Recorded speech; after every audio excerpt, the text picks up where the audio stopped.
Hi, welcome to regular kitchen. இன்றைக்கி நம்ம regular கிச்சனில் மட்டன் ரசம் எப்படி பண்ணுறதுன்னு பார்க்கலாம். அதுக்கு நான் ஒரு பெரிய பீஸ் மட்டன் 7 பீஸ் மட்டன் எடுத்து சின்ன சின்னதாக கட் பண்ணிக்கிறேன். இது நான் குழந்தைக்கு கொடுக்க போகிறேன், அதனால் நான் சின்ன சின்னதாக கட் பண்ணிக்கிறேன். நீங்கள் இதை மட்டன் எலும்புலேயும் செய்யலாம். இந்த ரசம் இன்னும் சூப்பராகவே இருக்கும். நம்ம வீட்டில் கறி குழம்பு வைப்போம், அப்போ குழந்தைங்களுக்கு தனியாக ரசம் வைப்போம். நார்மல் ரசத்துக்கு பதிலாக இந்த மட்டன் ரசமே செஞ்சு பாருங்கள், சூப்பராக இருக்கும். அதுக்கு நான் ஒரு ஹாஃப் வெங்காயம், ஒரு பெரிய தக்காளி, 2 பச்சை மிளகா, கொஞ்சமாக கருவேப்பிலை, கொஞ்சம் புதினா கொத்தமல்லி எல்லாத்தையும் ரெடி பண்ணி வச்சுருக்கேன். ரெடி பண்ணிக்கிட்டு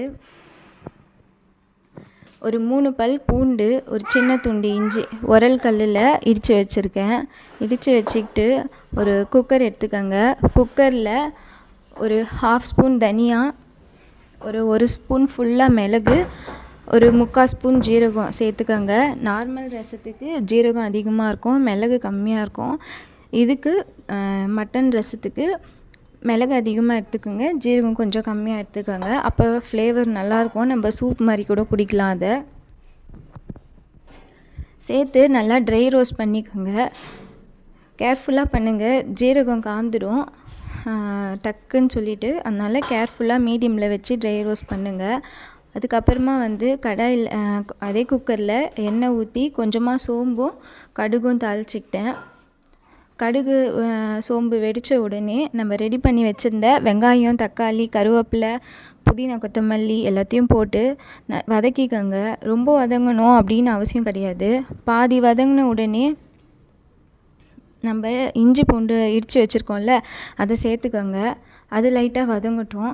அது லைட்டாக வதங்கின உடனே நம்ம ட்ரை ரோஸ்ட் பண்ணி வச்சுருந்தோம்ல மசாலா, அந்த மசாலாவை இஞ்சி பூண்டு வதங்கின உடனே நம்ம ட்ரை ரோஸ்ட் பண்ணி வச்சுருந்த மசாலாவை நல்லா மிக்சியில் அரைச்சி ஃபைனாக அரைச்சி இதில் சேர்த்து அதையும் நல்லா வதக்கிக்கோங்க.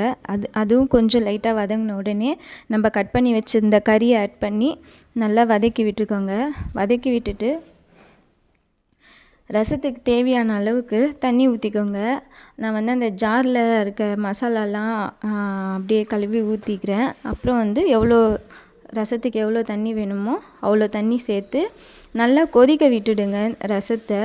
இப்போ நல்லா கொதிக்க விட்டுட்டு அப்புறமா மூடி போட்டு விசில் வைங்க. அப்படி இல்லைன்னா கண்டிப்பாக நம்ம இவ்வளோ தண்ணி ஊற்றிருக்கோம்ல, மேலே பொங்கி வந்துடும்.